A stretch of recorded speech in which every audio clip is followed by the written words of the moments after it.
नमस्कार सभी को। स्वागत है आप सभी का टॉपर्स टेस्ट के इस यूट्यूब चैनल पर। साथियों, हम इस चैनल पर आपको विज्ञान की क्लासेस के अंतर्गत हमने जो सबसे पहला टॉपिक शुरू किया था वो हमारा कोशिका का टॉपिक शुरू किया था। वो टॉपिक हमारा कंप्लीट हो चुका है और काफ़ी अच्छे से आपको वो टॉपिक मैं उम्मीद करता हूँ समझ में आया होगा। इस टॉपिक की जो पीडीएफ है संपूर्ण चित्रों सहित जो हमने यहाँ पर चैनल पर सभी क्लासेस में पढ़ी थी, वो कंप्लीट एक पीडीएफ आपको हमारे टॉपर्स क्लासेस जयपुर के एप्लीकेशन पर आपको मिल जाएगी। आप प्ले स्टोर पर जाइए और टॉपर्स क्लासेस जयपुर इस ऐप को डाउनलोड करो।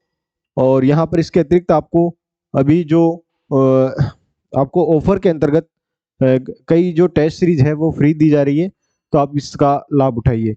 साथियों, जो आज हमारा नया टॉपिक रहेगा वो रहेगा, हम कोशिका के बाद जो शुरू कर रहे हैं आज, वो है हमारा टॉपिक श्वसन का। तो श्वसन का टॉपिक आज हम शुरू करने वाले हैं। तो शुरुआत करते हैं आज की क्लास की। आज का जो टॉपिक है वो है हमारा श्वसन, रेस्पिरेशन।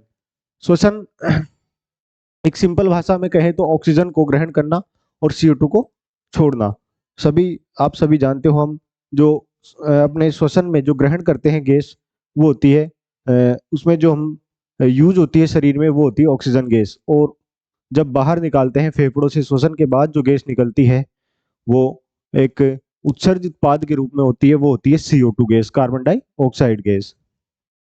और एक यह एक जैव रासायनिक क्रिया है। यह एक जैव रासायनिक क्रिया है जिसमें भोज्य पदार्थ के ऑक्सीकरण द्वारा एटीपी, जिसका पूरा नाम होता है एडिनोसिन ट्राइफॉस्फेट के रूप में ऊर्जा का निर्माण होता है, एनर्जी का निर्माण होता है। अब श्वसन को, अब एक इसको अपन अपने सब्जेक्ट के हिसाब से एक नॉर्मल परिभाषा तो ये हो गई कि ऑक्सीजन को ग्रहण करना और CO2 को छोड़ना, ये तो है हमारा श्वसन। अब इसको डीप में जाए तो इसका अर्थ क्या है कि आप ऑक्सीजन जब हम ग्रहण करते हैं तो उस ऑक्सीजन का होता क्या है, जो हम भोजन ग्रहण करते हैं उस भोज्य पदार्थ का कोशिकाओं में, उन भोज्य पदार्थ का कोशिकाओं में जो है ऑक्सीकरण होता है। उन भोज्य पदार्थ के कणों का ऑक्सीकरण होता है। ऑक्सीकरण किनके द्वारा होगा? ऑक्सीजन के द्वारा होगा। ऑक्सीकरण में कौन आवश्यक होगी? ऑक्सीजन आवश्यक होगी।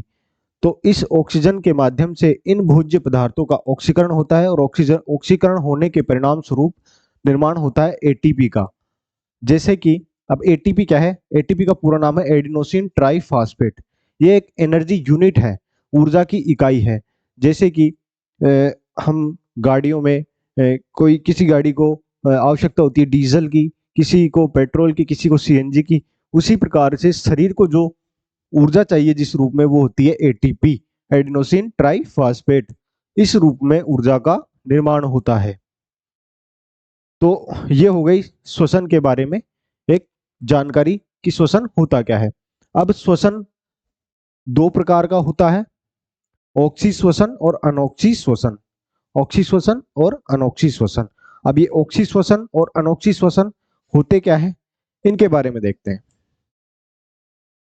इस टेबल के माध्यम से हम समझने का प्रयास करेंगे। ऑक्सी श्वसन यह जो होता है, आपको नाम से स्पष्ट है कि ऑक्सी श्वसन ऑक्सीजन की उपस्थिति में होता है, ऑक्सीजन की उपस्थिति में होगा, जबकि अनोक्सी श्वसन O2 की आवश्यकता नहीं होती है। O2 की आवश्यकता इसमें नहीं होती है। ऑक्सी श्वसन यानी ऑक्सीजन की अनुपस्थिति में, और अनऑक्सी श्वसन ऑक्सीजन की आवश्यकता वहां पर नहीं होगी। इसके बाद अगला जो पॉइंट आता है वह है ग्लूकोज के एक अणु से 38 ATP और 36 ATP के अणुओं का निर्माण होता है। यह श्वसन की प्रक्रिया के अंतर्गत कितने ATP के अणु, ATP हमने पढ़ा था ऊर्जा की इकाई है, उसके कितने अणु निर्मित होते हैं? जो सामान्य श्वसन है इसको कहते हैं ऑक्सी श्वसन या सामान्य जो श्वसन होता है, और यह विशेष परिस्थितियों में अनोक्सी श्वसन होता है जिनमें कि O2 की आवश्यकता नहीं होती। तो यहाँ पर जो अणु बनते हैं, एक अणु ग्लूकोज का जो शरीर में भोज्य पदार्थ होता है, वो हमारे शरीर में जो ऊर्जा संचित होती है, हमारे शरीर जो है भोज्य पदार्थों का संचयन ग्लूकोज के रूप में करता है। उस ग्लूकोज के एक अणु की बात हो रही है, एक अणु का जब ऑक्सीकरण होगा तब कितने ATP बनेंगे? उससे 38 ATP या 36 ATP का निर्माण होता है। जबकि इसमें क्या है, इसमें ग्लूकोज का पूर्ण ऑक्सीकरण नहीं होता है, पूर्ण ऑक्सीकरण नहीं होता है तथा 2 एटीपी का निर्माण होता है, यानी इसमें कम ऊर्जा उत्पन्न होती है। ऑक्सीशोषण में अधिक ऊर्जा उत्पन्न होती है और अनॉक्सीशोषण में कम ऊर्जा उत्पन्न होती है। यह सभी जीवित कोशिकाओं में होता है, जैसा कि मैंने बताया था सामान्य शोषण है और सभी जीवित कोशिका में ये पाया जाएगा। और ये जो है अनोक्षी शोषण, ये केवल कवक जीवाणु संग्रहित व अंकुरित होते हुए, संग्रहित और अंकुरित होते हुए बीज, जो बीज होते हैं जब अंकुरण की अवस्था आती है उनमें, जब हम बीजों के अंकुरित होने वाले होते हैं तब ये उनमें इस शोषण के माध्यम से, अनोक्षी शोषण के माध्यम से उनमें श्वसन की प्रक्रिया होती है। और कवक और जीवाणु तो है ही, ऑक्सीशोषण इनमें होता है। इसमें श्वसनीय पदार्थों का पूर्ण ऑक्सीकरण होता है, पूर्ण ऑक्सीकरण होता है और 38 या 36 एटीपी का निर्माण होता है, पूर्ण ऑक्सीकरण। जबकि इसमें अपूर्ण ऑक्सीकरण होता है, यानी पूरे जो आपके है जो अणु है भोज्य पदार्थों के, उनका संपूर्ण ऑक्सीकरण नहीं होता है, जबकि इसमें पूर्ण ऑक्सीकरण होता है। इसमें होने वाली ग्लाइकोलाइसिस चक्र कोशिका द्रव्य में एम क्रेब्स चक्र माइटोकॉन्ड्रिया में संपन्न होता है। अब जो सामान्य श्वसन होता है उसमें 2 प्रकार के चक्र चलते हैं, ये काफी डीप की बात है, आपको सिर्फ ध्यान रखना है। ग्लाइकोलाइसिस चक्र होता है एक, तो जो एटीपी बनने की प्रक्रिया में होता है, जो एटीपी बनती है भोजन का ऑक्सीकरण से एटीपी के निर्माण होने तक जो प्रक्रिया होती है उसमें 2 चक्र भाग लेते हैं। एक ग्लाइकोलाइसिस चक्र, ये तो होता है कोशिका द्रव्य में, ग्लाइकोलाइसिस चक्र होता है कोशिका द्रव्य में, ये होता है कोशिका द्रव्य में, कोशिका पढ़ चुके हैं हम, आपको सारा पता होगा। जबकि क्रेब्स चक्र जो होता है, क्रेब्स चक्र जो होता है ये होता है माइटोकॉन्ड्रिया में। माइटोकॉन्ड्रिया मैंने बताया था कोशिका का शक्ति गृह कहलाता है। वो किस कारण से कहलाता है? क्योंकि वहां एटीपी का निर्माण होता है। इस श्वसन प्रक्रिया में जो एटीपी का निर्माण होता है वो माइटोकॉन्ड्रिया में होता है, इसी वजह से उसको हम शक्ति गृह, कोशिका का शक्ति गृह कहते हैं। तो क्रेब्स चक्र, श्वसन प्रक्रिया में क्रेब्स चक्र होता है माइटोकॉन्ड्रिया में संपन्न, और ग्लाइकोलाइसिस चक्र होता है कोशिका द्रव्य में। जबकि इसमें सभी क्रियाएं कोशिका द्रव्य में ही संपन्न होती है। अनोक्षी श्वसन में सभी क्रियाएं कोशिका द्रव्य में ही संपन्न होती है। इसमें CO2 H2O एवं ऊर्जा का निर्माण होता है। CO2 H2O और ऊर्जा का निर्माण होता है, क्योंकि इसमें जब ग्लूकोज होता है, भोजन संचय ग्लूकोज के रूप में होता है। ग्लूकोज का सूत्र C6H12O6, जब इसका ऑक्सीकरण होता है ऑक्सीजन की उपस्थिति में, तो वहां पर CO2 और H2O और इसके साथ साथ जल बनता है। ये कोशिकाओं में जब क्रियाएं होती है श्वसन की, तो एक ग्लूकोज C6H12O6 इसके साथ प्लस O2 और उसमें निकलेगा CO2 H2O और ऊर्जा, CO2 H2O और जल, साथ में ऊर्जा तो श्वसन में उत्पन्न होती है जो कि एटीपी के रूप में होती है। ये सामान्य समीकरण है, इसकी संतुलित समीकरण पे हम आगे डिस्कस करेंगे। तो अभी सिर्फ इतना ध्यान रखना है क्या क्या बनते हैं उत्पाद के रूप में। उत्पाद के रूप में निकलते हैं हमारे पास CO2 H2O और ऊर्जा का निर्माण होता है। इसमें अल्कोहल, अनोक्षी श्वसन में अल्कोहल, CO2 और ऊर्जा का निर्माण होता है।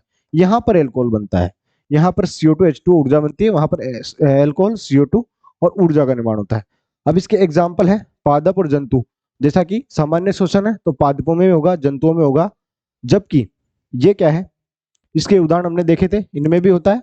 और कुछ सामान्य उदाहरण मांसपेशियां हमारी जो होती है और आरबीसी जो होती है, मनुष्य की मांसपेशियां और आरबीसी रक्त कणिकाएं होती है, उनमें अनोक्षी श्वसन पाया जाता है। मांसपेशियों में कैसे होता है, मांसपेशियां जब हम कोई शारीरिक परिश्रम करते हैं तो थक जाती है, तो उस थक जाने के समय जब ऑक्सीजन की पर्याप्त आपूर्ति हमारे शरीर को नहीं होती, जब हम दौड़ करते हैं, लंबी दौड़ करते हैं, उस समय मांसपेशियां थक जाती है।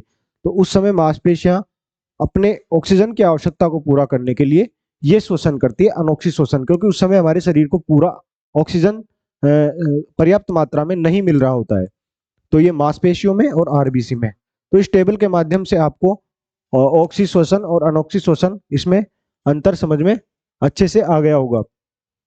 जैसा कि नाम से स्पष्ट है, ऑक्सीजन की अनुपस्थिति में, ऑक्सीजन की ये उपस्थिति में, ये अनुपस्थिति में, ये एक अणु से 38 या 36 एटीपी का निर्माण, इसमें पूर्ण ऑक्सीकरण नहीं होता और 2 एटीपी का निर्माण होता है। इसमें ये सभी जीवित कोशिकाओं में होता है, ये केवल कवक जीवाणु और संग्रहित और अंकुरित होने वाले बीजों में।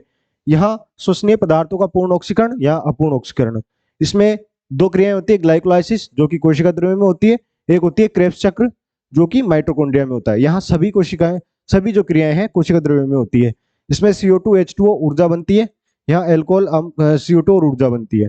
इसके उदाहरण जो है पादप जंतु सामान्य रूप से, और इसमें मांसपेशियां, RBC और कुछ कवक जीवाणु और जो अंकुरित होते हुए बीज हैं वो।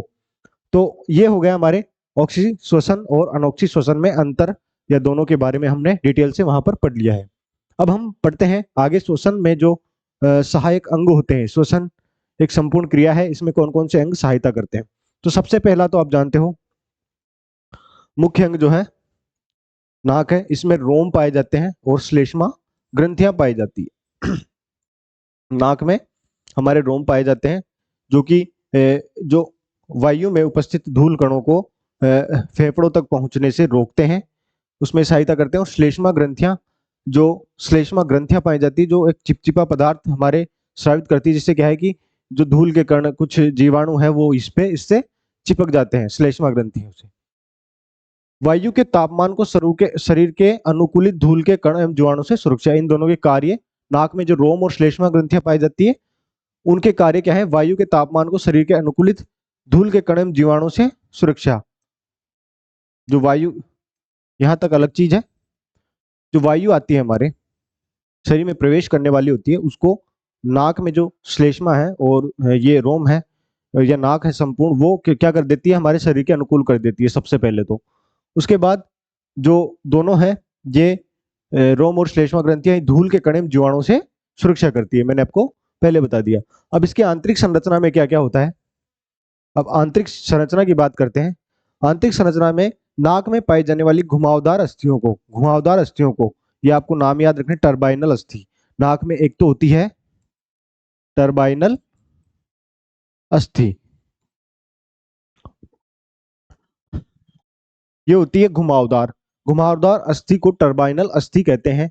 नाक में श्निडेरियल झिल्ली, हमारी जो नाक की झिल्ली होती है, कान में भी झिल्ली होती है, तो नाक की झिल्ली को कहते हैं हम श्निडेरियल झिल्ली। आधा श है यहाँ पर, श्निडेरियल झिल्ली पाई जाती है जो हमें गंध का ज्ञान कराती है। हम जो गंध का ज्ञान होता है वो श्निडेरियल झिल्ली के माध्यम से होता है। राइनो वायरस, एक वायरस होता है राइनो वायरस, ये वायरस का नाम है। इसके संक्रमण, जब ये इसका संक्रमण हो जाता है इस झिल्ली में, श्निडेरियल झिल्ली में राइनो वायरस का संक्रमण हो जाता है तो इसमें सूजन आ जाती है, और सूजन आने को ही हम उस प्रक्रिया को, उसके कारण जो हमारे रोग होता है वो होता है सामान्य जुकाम। सामान्य जुकाम में किसका संक्रमण होता है, किसकी वजह से होता है, राइनो वायरस की वजह से। और क्यों होता है, श्निडेरियल झिल्ली में सूजन आ जाने की वजह से। आगे चलते हैं, नाक का अग्रभाग जो है नेजल अस्थि और पार्श्व भाग एथमोइड अस्थि से तथा तल में मैग्जिला अस्थि पाई जाती है। इसके अलावा सबसे पहले घुमावदार अस्थि टर्बाइनल अस्थि थी, इसके अलावा 3 अस्थियां और पाई जाती है जिससे नाक की संरचना का निर्माण होता है। सबसे पहले अग्रभाग जो होता है वो नेजल अस्थि से बना होता है। पार्श्व भाग यानी पीछे का भाग जो होता है वो एथमोइड अस्थि से बना होता है, जबकि तल में जो होती है वो मैग्जिला अस्थि होती है। तो इन तीनों अस्थियों के नाम आपको नेजल, एथमोइड और मैग्जिला, नेजल, एथमोइड और मैग्जिला, ये नाक की 3 अस्थियां हैं। इसके अलावा टर्बाइनल एक घुमावदार अस्थि पाई जाती है, उसको टर्बाइनल अस्थि कहते हैं।